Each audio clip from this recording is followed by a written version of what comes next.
What's up with y'all? What's the deal? It's me, Nopings, and today I'm back playing my boy Dr. Mundo in the Baron lane nonetheless. But yeah, today we have a pretty interesting video to watch. We're going to be going up against the Gnar matchup. Now, from what I've seen so far and heard about this champion, he's definitely not to be played with.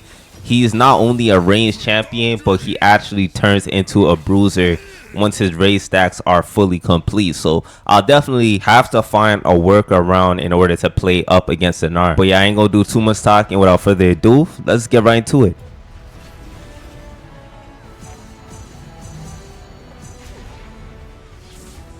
Alright y'all, so hopping into the game here, I quickly analyze and see there's a many auto attack based champs. You got the Gnar, Tryndamere, and the Vayne. Main issue here is the Vayne, which does true damage, and Tryndamere can build into Blade of the Rune King, which basically turns Mundo into a sheet of paper, bro. He just shreds right through me.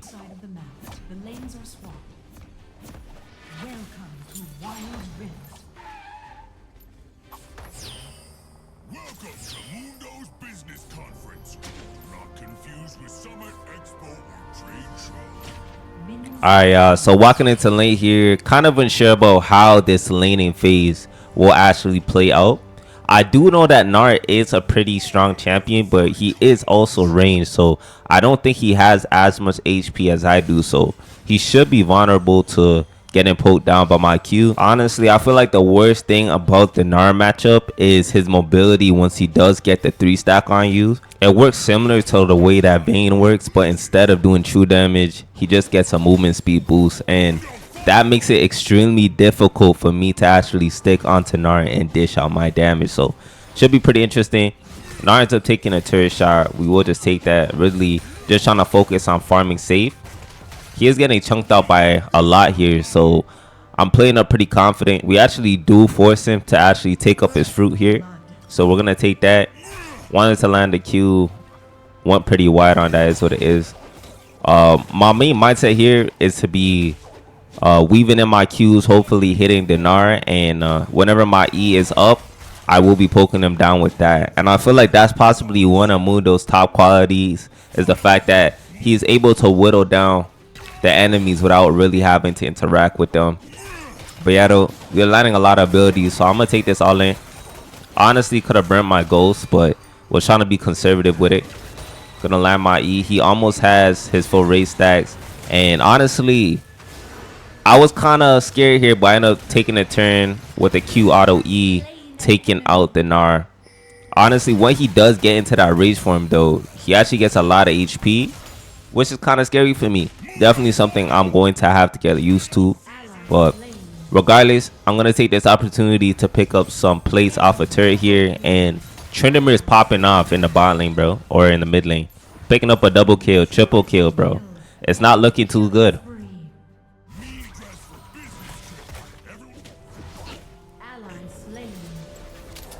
Alright, y'all. So we end up taking B's. And I pick up a Giant's Belt and a Kindle Gem. My team is kind of tilting out here based off the fact that the Tryndamere did pick up 3 kills.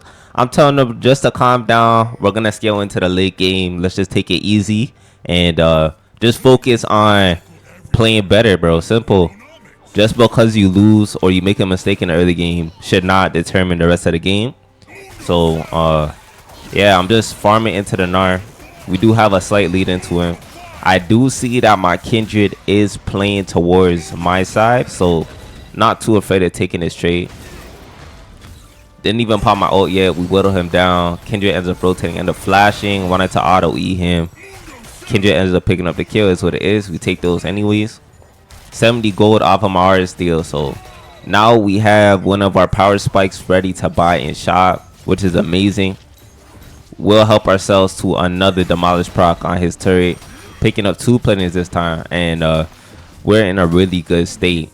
My main worry is the Tryndamere, because he will be building into Bork, and I don't know, for some reason I was just feeling like building into full HP. I ended up opting towards the Warmox buy instead of the Heartsteel, mainly off the fact that Gnar will be poking me down, and I felt like having that extra source of regen will help me defeat him in lane. So that was my main mindset there. But yeah, after picking up this Warmox, it's still not activated until we pick up another Ruby Crystal. So I will be building into plated steel caps. At this point, I was kind of debating on whether I should go Thornmail or just greed for more HP, building into that Heart Steel and just focusing on dealing as much damage as physically possible. Taking this long trade into Gnar, he ends up burning his Ignite. Just gonna walk out of there, take that trade. He ends up doing a lot of damage with that Q, forcing me to pop my ultimate. Wanted to re-engage, just got stunned, having to give it up. But as you can see, Gnar's damage, especially once he gets into his rage form, is no joke. And you can see this mobility off of his 3-stack is insane. Definitely hard to play into while playing Mundo, so y'all should definitely watch out for that. Whittling down the Gnar, forcing him to actually have to recall here.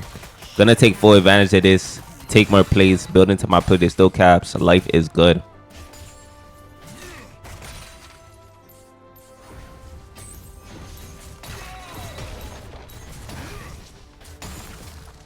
Alright, so we're gonna take a one plating and getting out of there. Really did not want to greed for more than I need to, mainly off the fact that we do have a lead at this point.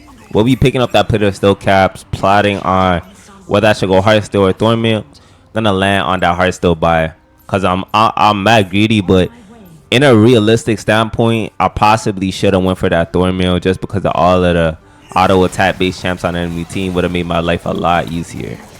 Nonetheless though, now while watching this gameplay back, I feel as though since I'm into the Gnar matchup and he is auto attack based, and you can see that movement speed just makes it impossible to trade into him without losing basically half my HP. I feel like a Frozen Heart would actually work nice into a Gnar, or maybe even a Randuin's Omen, because he really needs that attack speed to actually make his champ work. We ended up baiting the Gnar. He ended up taking the bait, jumping in, and we eat him to secure that kill. I end up walking towards Enchanted Ensemble. Tryndamere was there, kind of just forcing a fight just to deny this objective because it's very important. We also secured the Drake as well, so definitely worth it. Echo ends up rotating. We end up going down to the Echo. Tryndamere ends up getting traded for that kill. I feel like it's definitely worth it. Kendrick going in for the Echo. Kendrick actually ends up getting popped here, I'm pretty sure. Yeah, Kendrick ends up getting popped by the brand, is what it is. And I can see that brand is definitely going to town on the Enchanted Ensemble, so I will be making rotations towards that immediately after my respawn. Trying to get my Yasuo with a group. He's fighting the Echo. Echo ends up burning his ultimate. He ends up going down to the Tryndamere. So yeah, I end up seeing the brand here. I'm taking this fight. I know I don't have too much time because we did see that Tryndamere was mid lane, so I instantly get to killing the objective and securing it. They want to kill me here. I really wanted to turn onto the brand, so as you can see, I'm trying to run him down. Kindred ends up helping me out. We ended up taking out the brand. We did pick up the Enchanted Ensemble as well, so kind of think it's worth. Unfortunately, my turret is actually getting eaten by the Gnar. I wanted the Yasuo to rotate. It is what it is though. He has Scorpion as well, making this play kind of obsolete, or not as worth it for me, but is what it is. Sometimes you have to make sacrifices for the greater good. But yeah, that won't go without a consequence. We're going to be running down the Gnar here, grouping on the Gnar. We end up taking out Gnar. Yasuo ends up picking up the kill. I'm like, alright, cool. I need to get my get back with the turret, so I will be taking his T1, his T2. We do have Enchanted Ensemble. Kind of gonna hold on to it though, because I wasn't too sure about if I should place it mid or just run down my lane with it. So I end up just taking out the T1 here. Wanna destroy all of these minions, push up the wave, and we're gonna look to take out the T2 as well. But if I can, I will be extremely conservative with this hero here.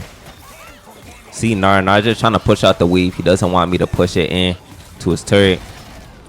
Kind of baiting a fight. I do have my ultimate. Feeling kind of strong. My Q does max HP damage, so it does really good into Mega Gnar form. We'll be taking this fight. I am ignited. We are doing damage though. There's plenty of times where I actually could have killed the Gnar, but his movement speed just helps him out so much. Wanted to flash in there, possibly kill him. Ends up getting that recall off, is what it is. We'll be taking out this turret nonetheless. We just farmed this out. Gnar's trying to focus on me. I'm not too bothered by the Gnar though. And I'm queuing the Gnar. Was kind of looking for the engage. The whole team ends up rotating. I have to bounce. Whole team's collapsing. Echoes coming through the hex gate. I have to flash Ghost out of there. I actually end up going down to the Tryndamere trying to survive with the Kindred ult, is what it is. We end up picking up our Heartsteel. But yeah, y'all, here's the big brain play. I end up buying TP. I do see a ward right next to the turret over there. We end up TPing to that ward. We also have Armored Ensemble. So if y'all already can guess the play, I end up shoving this little wave just to stop the push mid lane. We end up dropping Armored Ensemble, and we're going to be taking out the T3 here, of course. So we end up taking out T3 here, forcing the enemies to recall and catch that little push. But yeah, so after we made that little shove, I waited for the wave to come back, and I ended up fighting the Gnar here. Trying to kill the Gnar. We end up getting the Heartsteel proc on the Gnar, but as you can see, this movement speed is actually disgusting. The most disgusting champ I've ever seen, bro. I would have to force myself to actually pop my ultimate. But as I said before, this movement speed just makes this matchup unplayable. You definitely need some attack speed slow. I would possibly compare the Gnar to possibly a Callisto in the way that he moves with that 3-stack. Yeah, y'all, so right out of gray screen here. Finna be walking towards my Kindred trying to help her out. She will end up getting caught here. Kind of scared to verse the Tryndamere, mainly off the fact that I have 0 anti-heal and I'm max HP, which makes this Tryndamere basically my counter. Kind of looking for fights here. I'm gonna try peel my Seraphine. Tryndamere ends up popping his ultimate. I end up popping my ult, looking for the Tryndamere. Legit just running down the enemy team. Ended up landing my Q and my Heartsteel proc and just running out of there. Unfortunately, my Draven couldn't really do too much.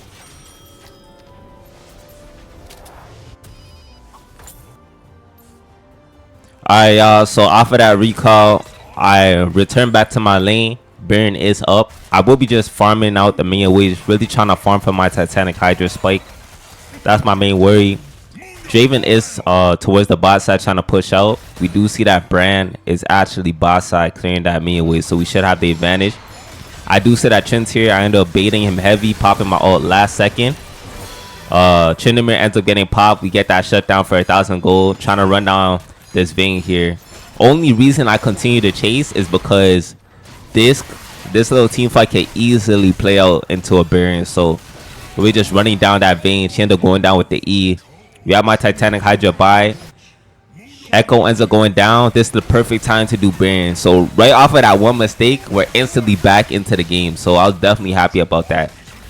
I see that Brand is here. Really looking for the Brand. Ended up missing the Q. Couldn't even get that assist. Actually, yeah, we did end up getting assist. And we did pick up the Baron. So it's definitely good looks. Got my Titanic by as well. My life is good. We'll just shove out these 2 waves, look for bees, and go from there. Alright, y'all, so we end up taking bees here. I have my Titanic Hydra by. We picked that up. Kind of looking towards a TP towards the Kindred here. Kind of sensing a team fight might pop off. So I do see that Gnar goes on the Kindred. We pop our TP. Collapsing on the Gnar. And we're in this fight. And this is huge. Kind of having the number advantage with 1 down. Instantly setting our sights towards that Tryndamere. Tryndamere ends up going down by the Draven. It's really good looks. We end up running down the Brand now. Looking for that engage no matter what. We're going for dives. End up getting stunned. Have a lot of HP though. We're surviving for a good minute. We end up taking out the Brand. Echo ends up taking that kill. Is what it is. Still a lot of value in the play. Minions are Baron buff, so we will have pushes on the minion wave. And Yasuo is taking out the mid turret. So definitely getting a lot of value off of that play, even though we ended up dying. Alright, y'all. So off a great screen, we end up regrouping with my team. Our first breaking out. Echo is on my backline. We end up cutting off the Echo, flashing my mastery. You already know what's up. We end up diving Echo, diving the brand as well. Really just taking them out under turret with the turret dive. He ends up going down, and the Vayne ends up suffering that same fate. We see Gnar as well. Gnar is dead, just trying to survive, but we're just way too many people. And I'm queuing the Gnar, trying to get the Gnar. Is what it is. I'm like, you know what? Let's just focus on this Nexus, closing out the game, which I do. Went up autoing up the Nexus, nearly dying and closing out the game. So anyways, I really hope you guys did enjoy this video and seeing how I actually play Mundo into Gnar. Better gameplays to come. Bear in mind, this is my first experience up against the Gnar matchup, so definitely some room for growth. But yeah, hope y'all did enjoy the video. Let's see how good we did this game. Alright, y'all, so we end up closing out the game with the S rating, 1 game away from Diamond 2 and play better than 94%. Finishing off the KDA with 7, 5, and 8. Not too shabby whatsoever, picking up the MVP. My team really wanted to give up, but we ended up clutching up, dealing 25,000 damage, 8,000 damage taken. So if you guys did enjoy this video, please consider leaving me a like, comment, or subscribing. It's Nopings out to catch y'all in the next one. Peace out.